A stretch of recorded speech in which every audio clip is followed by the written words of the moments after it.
about social media strategy. So we talked a little bit about social media strategy and Maersk Airlines.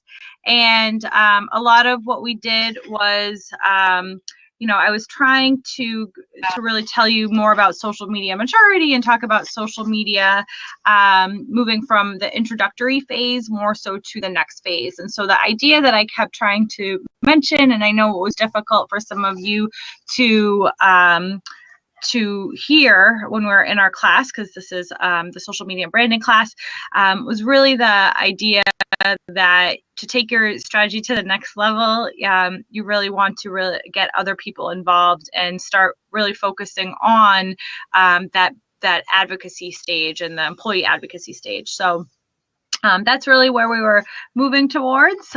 So hopefully all of you now understand what I was trying to say with the social media strategy. So Bridget, welcome. How are you? Good. How are you? Good. Excellent. So again, thank you all for being here. We're going to talk about different strategic approaches and give you some examples.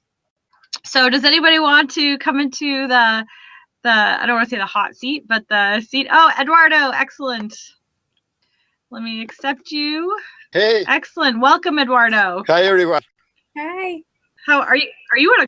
Yeah, I just got back. I just landed like 10 minutes before the class. Wow. I'm having some crazy weeks.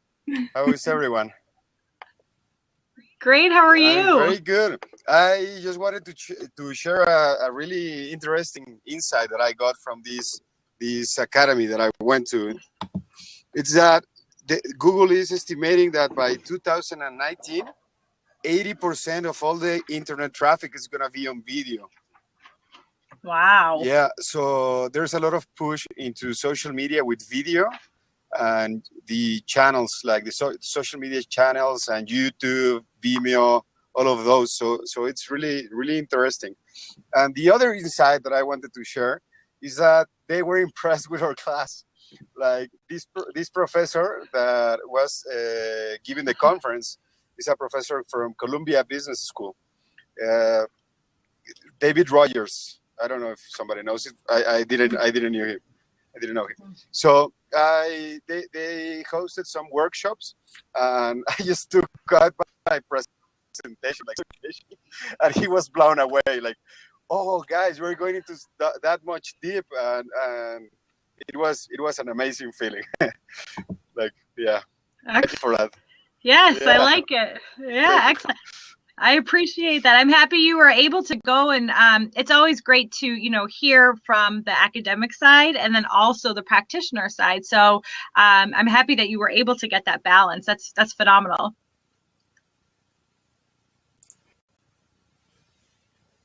I think the moving car changed.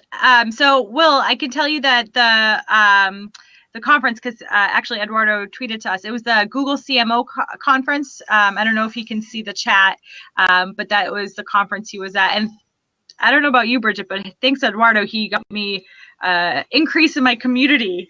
I had a number of people that started following me. Awesome.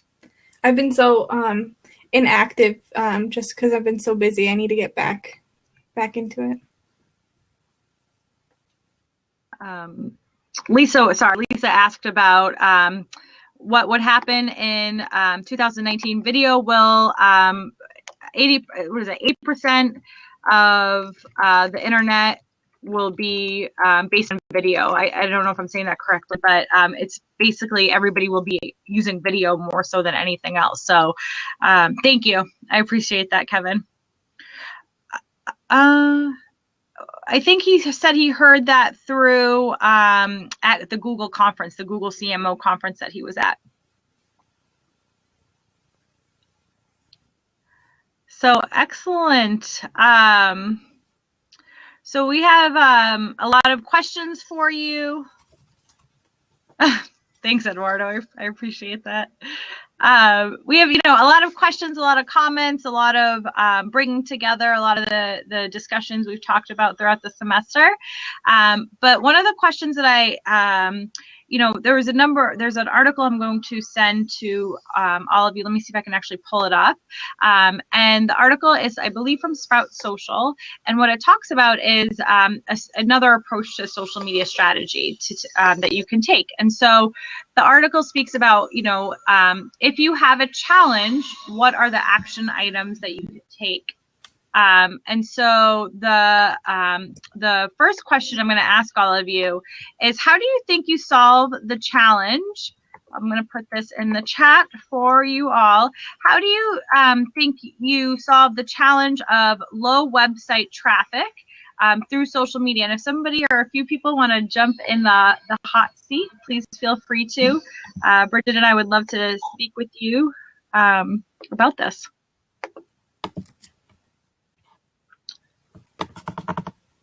Bridget, what do you recommend? What would you do in this type of situation if you're really trying to drive traffic to your website through social? So first thing I would look at, what my audience is on each of the platforms. See what type of content they're most interested in or what they're looking for. And then from there, I would kind of create a landing page that's directly related to them, and that whatever content I have for them. But then I would I would probably try a couple different things. I would look at, maybe they're interested, let's say if it's someone within social media, maybe they're interested in increasing engagement on a certain platform. So I would start talking to them and kind of creating a conversation with them as well, but always making sure I have that landing page ready for them for the website. Excellent. Perfect. That's excellent. So Bridget just gave you a lot of great action items and tactics to use to really get people to your website and important factors that you should have when people land on your website. Nader, how are you? Welcome. Thanks for joining. Can you hear me all right over there? Yep. We can hear you. The question was, how do we build traffic to our website using social media, correct? Yes. Okay. So, some of the simple thoughts, I'll just try and make 3 recommendations. One of the approaches might be to create a blog and post it to your website, and then use your social media following to promote the blog, so that when they click to it, they automatically land on your website. Thereby, they're encouraged to look around beyond just reading the blog. So that would be the sort of the value of bringing them over. Another approach might be to embed YouTube videos and create a video channel, and through that, try to get the followers on your YouTube channel to come to your website, promote it at the end of it, or link to it at the end of each video. And of course, the final way of doing it would be to bring in the Facebook element and the Twitter element, and encourage people to come to your site to complete any sort of interactive activities, whether those might be quizzes, games, surveys, giveaways that you generate, so that there is an artificial incentive for them to visit the site. And once they get there, there might be stickiness enough for them to keep coming back. So those are some of the 3 ways that came to mind when you asked the question that I wanted to share with you. Perfect. Thank you for sharing. Thank you for joining. We appreciate you, joining in on this presentation. I know it's challenging sometimes. So those are some great ideas. I mean, video is huge, as Eduardo mentioned, really having interactive content on your website. And you'll notice that there are a lot of websites today that try to keep people on their site for longer. We see some people saying to also include incentives and games and user-generated content, make calls to action. So these are all great ideas. So thank you for definitely including your ideas as well via voice and video. Ahmed, thank you for joining. We appreciate you joining and becoming a part of the conversation. So what are some of your thoughts?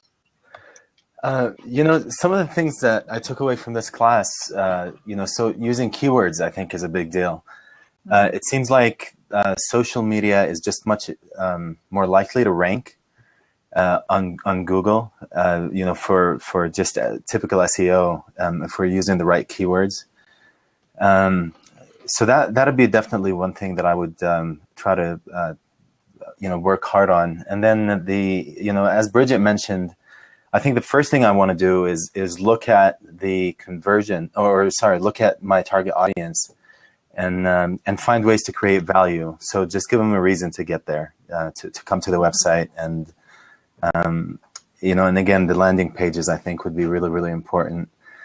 But then also, I think one of the most important things is to try to figure out why I want them to get on there. So I think there are many reasons that people would engage with you, and it depends on the stage that we're in. So if we are, just trying to build awareness, then maybe reach is all we're trying, to go for, and that could be, we can utilize some ads, on Facebook or here and there, and just try to, push traffic to the website using that. But if we're trying to go for engagement, then we might need to just focus a little bit more on value and maybe blogs, like Nader mentioned.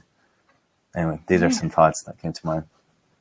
No, that's perfect. So I'm going to put you on the spot a little, and I apologize for doing this. And Bridget and anybody else that wants to join in as well, please feel free to. So we talked, a lot about that was just the website, but what about just retaining the users? How do you retain them? How do you keep them to coming back? As we've heard many of times, it's easier to actually keep a customer than it is to find a new customer. It's so much cheaper, right?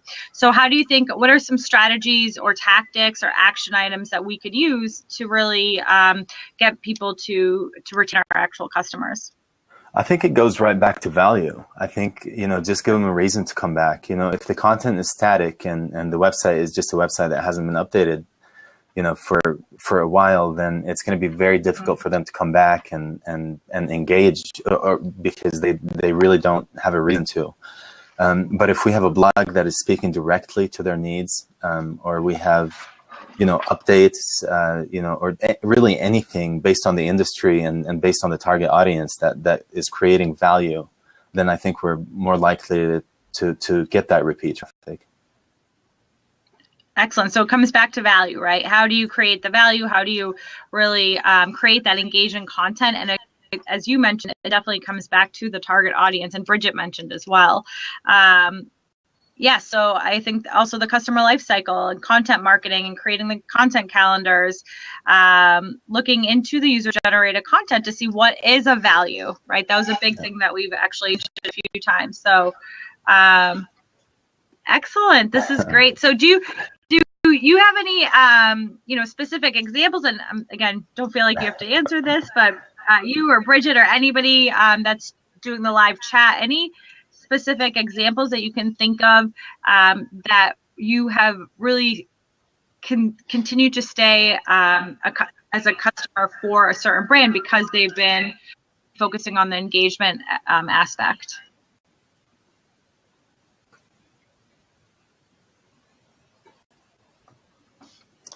I can think of an example from a while back. It's not very current, but I think I brought up that example once on the chat in this class. We have a local restaurant here that is now, I don't know, they have 7 or 8 locations. So they grew rapidly in a short amount of time. And one of the main things that they did is, you could help them with crazy ideas build their menu. And I think that was a very, very good success story of how they utilized social media and engagement and sent people to the website to where they can choose, and they would have live polls that would just show, climb up and down and show people, and the end result was everybody, it's more of a fast food type place. But everybody gets a chocolate covered strawberry with anything they purchase, which is something that people asked for, and they responded. They were able to figure out how to make it work, and they really have a pretty good menu, which was really mostly developed by the customers, or at least the perception is so. So they made a lot of newsworthy content that was really just published by local, newspapers and other social media, outlets, or other people started, engaging with them a little bit more on social media, reposting their story, and it made great difference.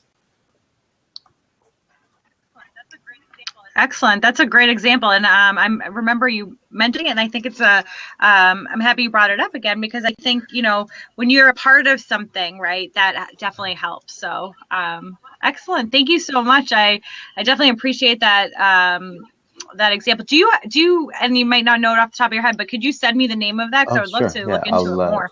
I'll type it in the chat. It's Zupas. Yeah. Okay. Zupas. Okay, excellent. Yeah, but that's great. Nice. That's something that I think it's not utilized as much as it should be. It's really that social listening aspect and knowing what your customers want. And with social media, we know exactly what they want. We know exactly what they don't want, and we don't use it as much, but it can be such powerful campaigns and can be such a powerful aspect on social media if it's used properly, like this company did. I think that's great. Definitely. Oh, that's Michael, what do you think? Thanks for joining.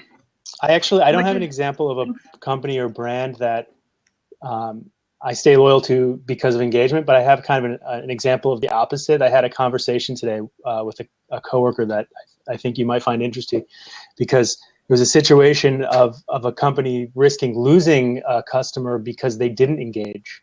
Almost nowadays, there's like an expectation that you expect engagement from a brand. So I was talking to a coworker today, and she was pissed. She was bitching about Apple because I guess she had a problem with her phone or something, and she tweeted at Apple, and then she just vented about how she didn't get a response, and now she was over Apple, and she wanted to switch to Samsung or whatever. It just was, and so that's sort of interesting. I mean, now the consumer's at a point where it's like, if I communicate with you or reach out to you, we expect a response. We expect a certain level of engagement. And if it doesn't come, we're disappointed, and we lose sort of lose face and the way we perceive that company.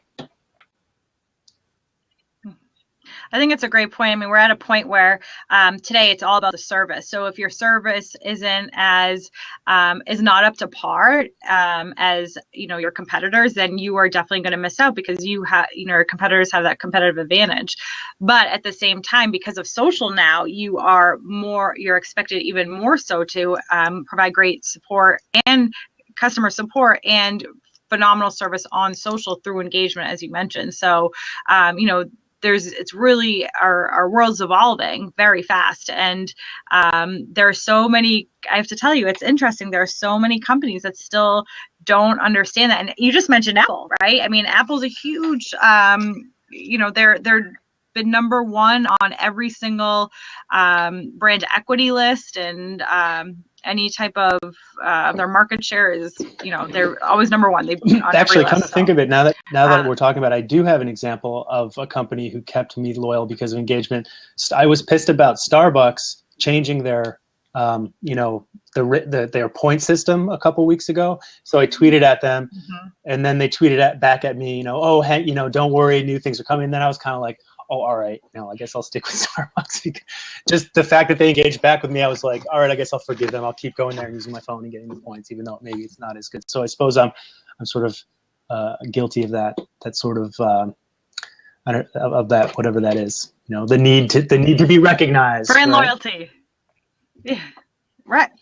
And that's a great point. That's what it is. It's, you just want to be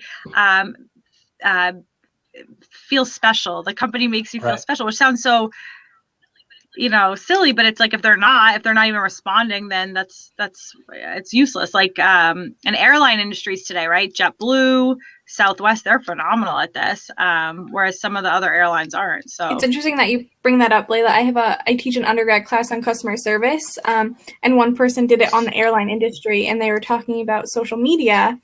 And there had some tweets examples up of some bad customer service on social media. And there was, I can't remember the name of the airline, but they replied back, sorry, we're about to be off of our hours. You can tweet us again between 9 and 5. So it was with the airlines, you're flying 24/7, and you've customers around the world, and they need to have answers, and Twitter's just the way we do it now. So that's a great point. I'm going to bring this up now. So what do you think about, companies that definitely shut off? And it's clear that they shut off at 6 p.m. and they're not responding to social media messages. What do you think about that? Me or the class? Anybody? I mean, I would love to hear what other, the class says, but while we're waiting, what do you think? I think it depends. If you're a small company, you only have so much manpower, and I think customers will understand that. But if you are a big, large empire or, any multinational firm, you have to be on 24/7, not only because you have customers that are around the world, but people want to be active with you, and you're going to have so much interaction, on each platform. And one example that a student of mine saw was that, I think it was American, they have shifts. So people are on at every single moment of the day. They have a 14-member team, but they have these different shifts of when they're going to be on social media, because they want to make sure that every customer is properly experienced with the company. So what do you do then for the smaller companies with the SMEs, for instance? What's like a good rule of thumb that you would definitely just communicate to an SME? So I would tell them to have some type of listening form, whether it be Hootsuite or whatever, but have that on with their laptop as they're doing the rest of their work. And every hour or so, check it, see if someone has said something to you, and even have it sent to your phone if you can answer it right then. Say say whatever the answer is, or get back, or say have an automatic tweet once you leave and say, "I'm sorry, we will get back to you at this certain time." Good. I think that's perfect. Does anybody else have any thoughts on timing and how quickly the response should be, or a good rule of thumb? So I'll tell you, hopefully someone comes in and we can, get someone in the seat. That's interesting. Well, Will just said that, sorry, just quick off the topic of what I just asked. But Will just said that he signed a contract with DirecTV through social media, and then, or through their chat, and then they had really bad customer service. Yeah. Edward, that's great. There's Facebook bots now. Taco Bell actually has a Facebook bot, I think it's just a regular bot that communicates with the customers. Kevin, yep, definitely create a standardized response for off hours. Social media, let people know that you're going to handle it. But I will typically tell you that my response is 24 hours. And if it's not 24 hours, then it's usually because something got lost in the mix. But, definitely trying to respond to a customer, especially an angry customer, within 24 hours is vital. It's so important to really move forward and try to change their perspective so they're not stewing with anger. Yes, especially with the global platforms.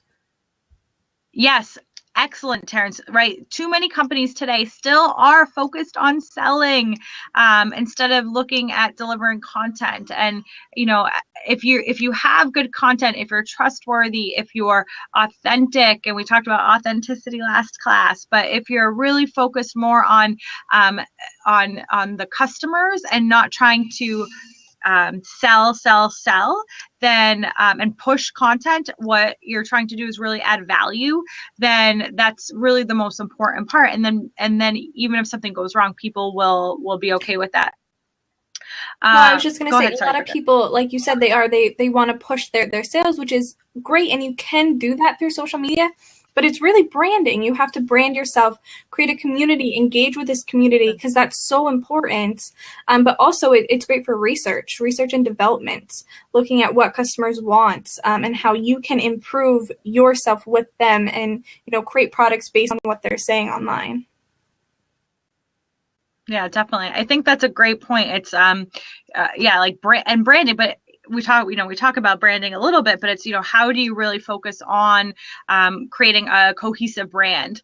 How are you going to really deliver the results that you're trying to get? I want to make sure I got everyone's messages. So one, I wanted to bring up a couple of great examples. I'm actually today, which I think is a great strategy.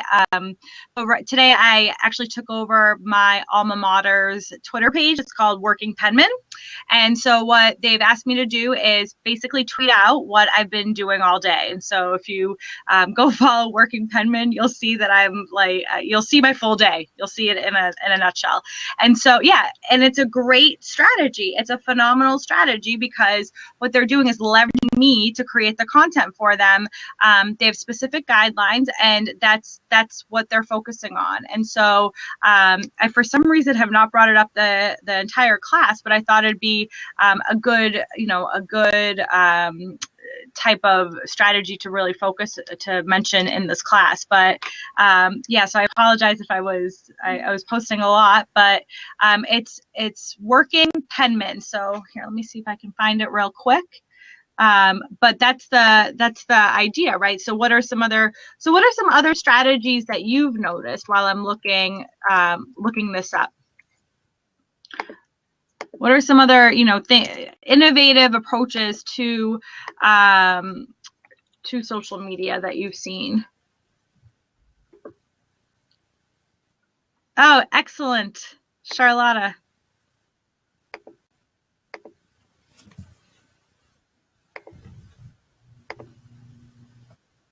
Hello, thank you for joining.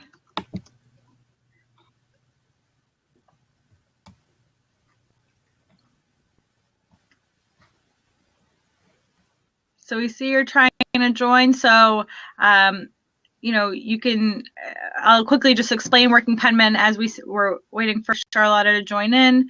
I think she was having a little bit of technical difficulties, but what they did was they actually, they did promotion. They're showcasing their brand, and then they actually put me on their profile picture, which was pretty interesting. But that's a pretty innovative approach.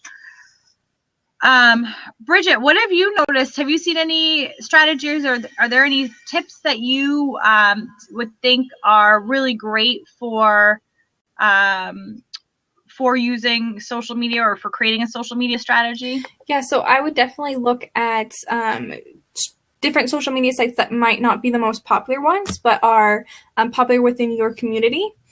So if you think about the biking community, there's a site called Pink Bike.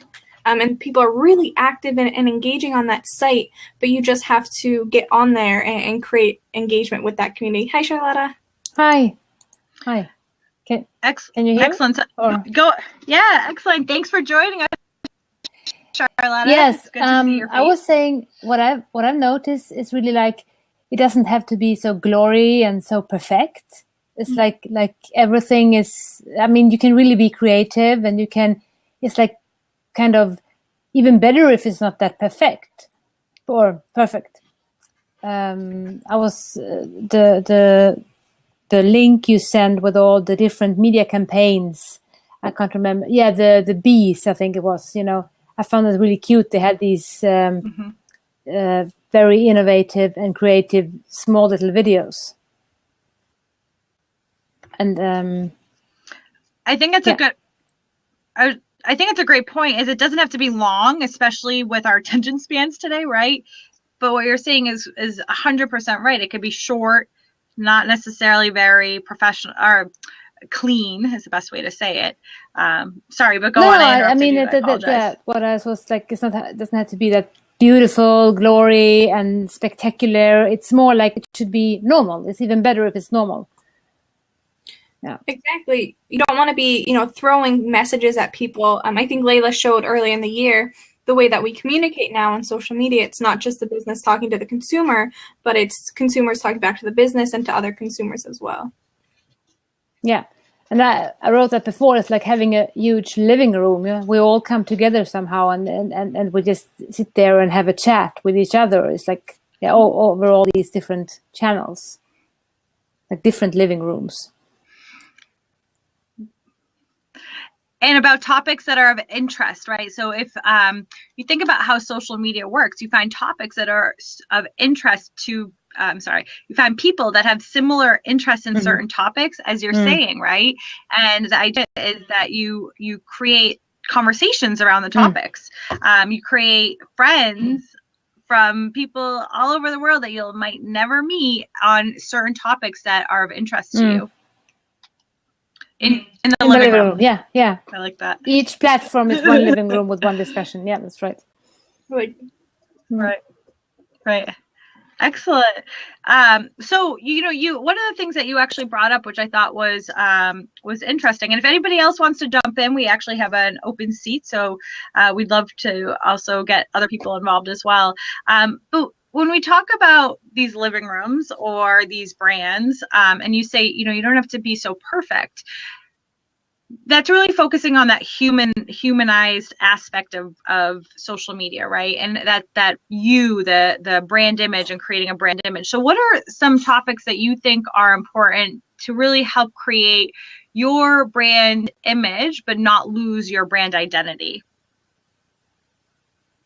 Brand image, yeah, I think it's really also to be authentic, really to dare to show who you are, and also to take a strong opinion and believe in that and bring it forward. Yeah, I think that's, and also to allow other meanings. It's not that your meaning is the one that counts, like it was before, like with marketing, when it was more like screaming out your opinion, but really that means that you have one and you stand up for it, but then you allow other people to get back to it and give feedback, and you would adapt accordingly. I think that's perfect. I think that's a definitely great response. And we have be consistent and align your message, right? That's another idea. But I think you're right. It's your one perspective isn't the only type of perspective that's out there, right? Everyone's allowed to explain their own opinion, but if you're open to it and you're listening, that's really the most important part. Yeah. Excellent. So what are I have to tell you. So I have a student. I'm going to give you, let me see if I can actually pull up his page. He recently started, he's an artist. He's really into art, and he is, what he's done is he's realized that in the art world, the big thing to do is focus a lot of your time on creating these, what does he call them? They're like sharing pages. So these art sharing pages. So I'm going to pull up his Instagram account. Okay, I think it's fine. Oh, maybe I can't show it to you. Oh, okay. So he started this page, and you can all actually click on it if you want. He started this page about 5 weeks ago. And if you look, he has almost 50,000 followers, and his engagement is pretty good. One of his complaints currently is that he's not getting as much engagement as he. Thank you for joining. I appreciate it. Thank you, Charlotte. It was good. It was definitely good to have you on our seat. Thank you. But what he's done really is built up this this page to showcase other people's artwork, and so that's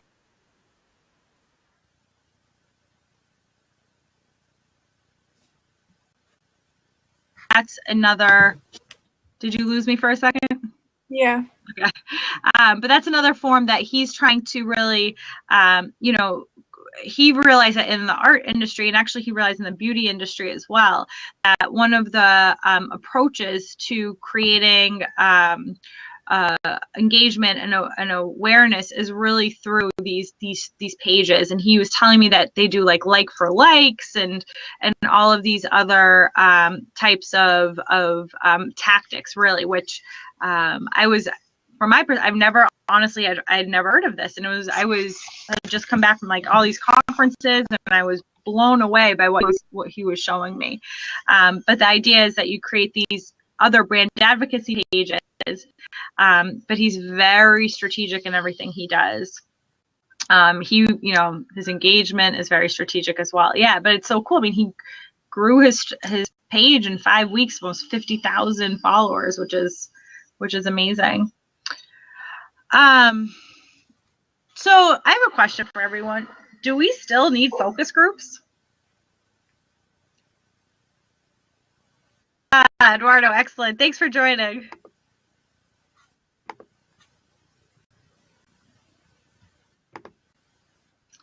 We have a couple of yeses. Okay, excellent. It's actually very interesting because it's doing focus groups without us knowing. They are, if you with them and you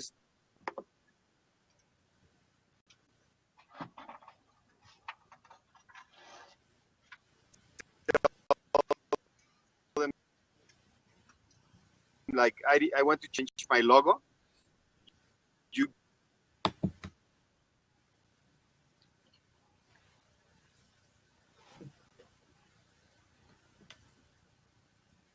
give them Oh no, Eduardo. I think he had some good comments to bring up.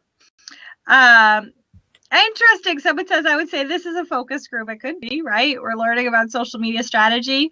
Going back to Canvas. Okay. Yes, you can have virtual focus groups without proper sampling and prompting. You'll never get to hear from the introverts. Excellent. I agree with that. Focus groups are online already. A lot of people said, yes, you still do need definitely focus groups. And only the ones who are vocal are the ones that actually speak up on Twitter and Facebook. That's a great point, right? Because you have, I know, Eduardo, no, don't apologize. We're happy that you could join us, or you tried to join us. But the idea is, you know, who are the focus groups? Who, you know, sorry, let me go back. I lost my train of thought. But you have the, similar to social media and with focus groups, you have people that are creating content and constantly engaging, but then you have the people that you still need to hear from. Just because they're not as engaged and they're not creating content doesn't mean that they're not valuable, that they're not going to buy products from you, or that you should really alienate them for within your, as your target audience. That's a great point. A lot of my clients always look for the likes, the comments, and the shares of your posts, but I tell them to also look at who's clicking on the post to see it and then clicking on the links to go to the sites, because those, you're not always going to get the creators or the critics. You're going to have to look at the spectators too, because that's a big group of people that you're not going to be creating content for if you don't analyze them. That's a great point. So do you, and again, anybody else as well, do you notice that with social media campaigns specifically, that there are typically levels of the campaign? So you have, and if you do, I'm not going to say my thoughts, but if you do, what are the different levels? I think it depends on the campaign. So for example, I did one that was more of a social responsibility campaign with a candy company here in New Hampshire. And what we did is we collected candy for the troops. And basically, so the reason that it kind of went locally viral is because it got to an influencer. But before that, it had to start getting to local people that wanted to engage in this content.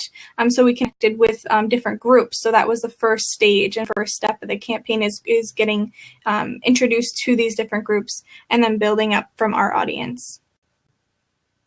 Excellent. That's a great point. You know, so you build up the brand advocates, you build up the groups, the communities, and then from there, hopefully an influencer will take your information and run with it, spread the word. So, okay, another question. So the messages you were sending to different groups, were they the same or were they different? How did you create the messages? These were pretty much the same, just because the whole goal was to bring people at least knowing about the event, so bringing candy in. But for each platform, it was different. So for Instagram, we created different photos of when we're, all the different candies that we were getting in. But for Facebook, we were really trying to create different conversations because that's where their largest, most interactive group was. Excellent. That's awesome. That's great. And it was so great that you're doing something for the troops as well. I think that's so helpful, and anything to really help the troops, or any type of social responsibility is phenomenal. And honestly, in social media, that's really what takes off, is any type of campaign that you can really focus on social responsibility and helping others. So Charlotta actually shared a link with us, which was great. So this might be off topic, but my company's pushing for next year. If you go watch them, the premium sandwiches. Oh, excellent. So we'd love to look at that, and if you can, send that to us, we'd be more than happy to check it out and look into it a little more in detail.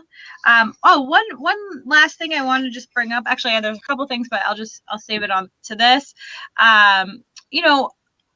We always keep talking about the need to increase community size, One thing that Grey Poupon did a couple of years ago, I don't know if anyone remembers this, it was pretty interesting, but what they did was they actually created a private social media group that you had to fill out an actual survey, and if you were the right type of customer, that's when you were actually allowed to become a part of their group. Interesting. So, right. So why did they do this? Why do you think they did this? Do you think it was successful? What do you think? Jump on the seat. Tell us what your thoughts are on this. Well, wait, I'll give you some of my thoughts. So I think it's a great idea because people love to be chosen for something. It's that psychological aspect. Think about Pinterest. When they started, it was, you had to ask to be part of their community before they just let anyone on. And that actually gained more traction for them. So I actually think it would possibly be a very, very good idea. Yep, I agree. If you don't get in, then I would feel I should, right? Exactly. If you don't get in, that's when you want to get it even more, and it helps. Mm-hmm. It helps with word of mouth, exclusivity. It's all these little tactics, and this is what it all is too. It's a lot of these things are tactics, and what works for one company might not work for another company. Maybe it worked for Grey Poupon because that's their brand identity, so that's how people actually see them, and that's showing that they're authentic. But if you're French's, would that actually work, right? So how do you balance that? And it's really, again, it goes back to your brand identity. But what they were also doing as well, which was interesting, was they were trying to create engagement and really create brand loyalty. Because by having that exclusive group, what they're doing is saying, we know that these are our customers. It's great to have, hundreds of thousands of people in our community, but what is that going to do for us at the end of the day? If they're not going to be buying our product, then we care, but it's better to just get the people, the quality leads, right? That's really what we're looking for. So again, we talked about the size of your community. How important is that? Kevin, that's a good point. Do you want to jump on and tell us what you think? No? Okay. So what value do you get from an exclusive group over time? So what do you think?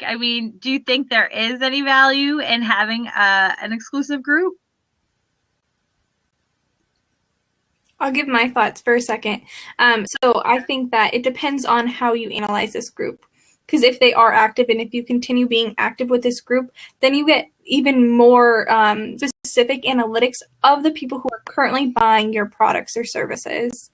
So I think from that kind of aspect, you can see exactly how they're active online and kind of partnering with other companies to see if they're interested in other companies as well, to do any strategic partnerships. That's a great point. I think that's I didn't even think about the strategic partnership. So that's an excellent point. But you can, the idea of the exclusive group really was just to, it could have also been a publicity stunt from my perspective to go against what everybody else was trying to do. But I think, you know, you start with an exclusive group, and then maybe you have an open group as well. So you can really not really learn from people, but help people want to be a part of the group. You know, what do you do to become a part of the Grey Poupon group? So you have almost like a I don't want to say fake group, but like a pre-group to get into the real group. Yeah, and think of Google too. When you get Google Analytics certified or Google AdWords certified, you get into these special groups on Google Plus to kind of create a community that way too. Right. That's a great point. We didn't really have time to talk about Google Plus, but from my perspective, I think Google Plus is an awesome social media platform. You can segment your audience. You really can't do that on any other type of any other site, because through like Facebook and Twitter, they don't really have that functionality that Google Plus does. The challenge is, I don't know what it is with Google Plus. It's because it's not that differentiated from the rest of the social media platforms. But really, I agree. It has such potential with its circles. They were late to the party, but then you see Snapchat. So I think it was really that differentiation factor. So, you know, why am I going to go on Google Plus if I have Facebook? And people said that it's not user-friendly too. Some people who aren't as tech savvy just saw it as a tech type of platform, and they didn't think it was for them. Yep. No, that's true. That's true. Excellent. So we have about 5 minutes. So I'm going to end on this real quick. Google Plus is phenomenal for SEO because it is linked to Google. If you put your post on Google Plus, your SEO increases tenfold.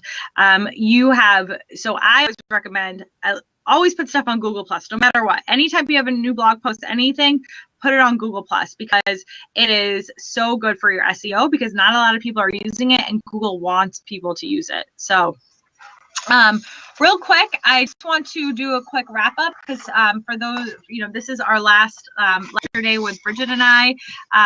So, you know, I would really wanted to wrap up with just, you know, what did we not go over in this class? What are some of the things that we unfortunately didn't make to have time to talk about? Because with social media, there's so much to talk about. I mean, I always say I can create a whole master's degree on social media, because it's not just about marketing, and there's so many different aspects to it. But some of the things that we unfortunately didn't get to, thanks for joining us, is social media management. And again, that's when you're incorporating all of the different business units and looking at how social media can really benefit from the different business units, and how the business units can benefit from your social media strategy. Looking at the depth of brand advocacy, we talked about it. We really mentioned it a lot throughout the semester, but we really didn't get into brand advocacy that much, or really how to build a community. We didn't talk about customer experience at all. I don't even think we touched upon that, nor did we talk about customer loyalty. And those are really big, especially with social media. When you think about the customer life cycle journey, we really didn't talk about that much. We talked about it at the beginning and a couple of times throughout the semester. But the challenge is we were talking more about the channels. And so that's really what the focus of this class is, really the channels and being very strategic for marketing purposes. We definitely didn't talk about governance. That's huge. How do you create a social media governance structure? And we actually touched upon it at the end of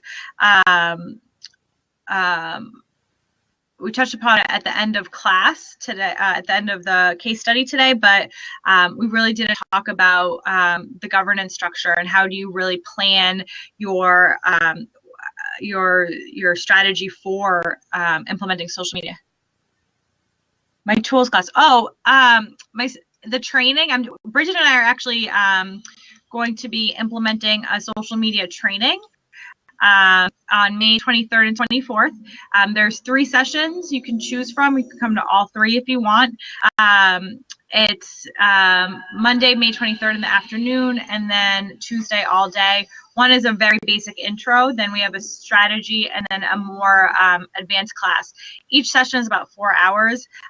We actually haven't told you about it because we're in this class, and I felt like we should kind of wait to tell you about it. But if you go to my site, my recently uploaded or evolved site, reallylayla.social, and you go to the menu, there's a social media training that you can look into.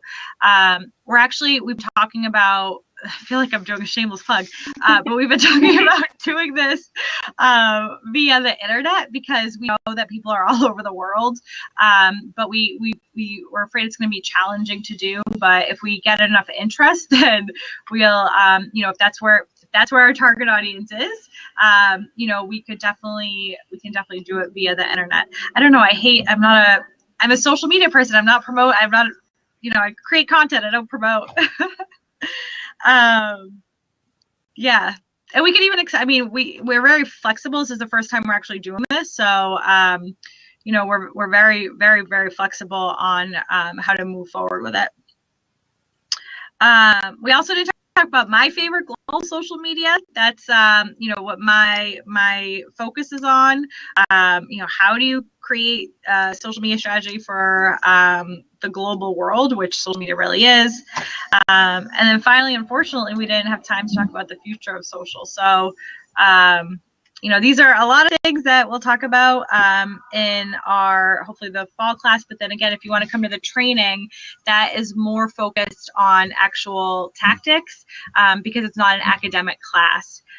Because, this is an academic class, we try to focus more on, thank you, Bridget, I appreciate that. We try to focus more on a lot on theory and a lot on,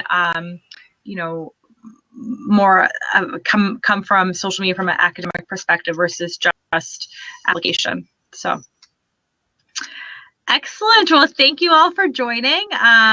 We really appreciate it. If you have any questions, always feel free to, we could, Bridget, another idea, Bridget, is we could just continue to do these blabs once, the class ends, and yeah, definitely. We could definitely do that. It seems like there's some interest for that. So, maybe we'll continue on, right? Though, just have conversations. What did you learn? Not kind of keep it a little loose, but you have to come on and sit in the seats. That's the only way we'll do it. Excellent. Yeah. Yes, please submit your presentation the day you present. No, the presentations are due the day you present. The strategy, though, is due next class, May 5th. And I'll put this presentation up. We actually made this, so we'll put it up and you can see what's due next class. And Bridget, actually, I think you sent out a note or are going to send out a note. I have it up on Canvas, but I'll make sure to put that comment as well. So the presentation is the day that you submit. Submit the day you present, sorry. No, that's excellent. Excellent. Thank you all for joining. You guys are great. We had a good time tonight, and we'll see you all next week. We look forward to your presentations. Bye. Bye.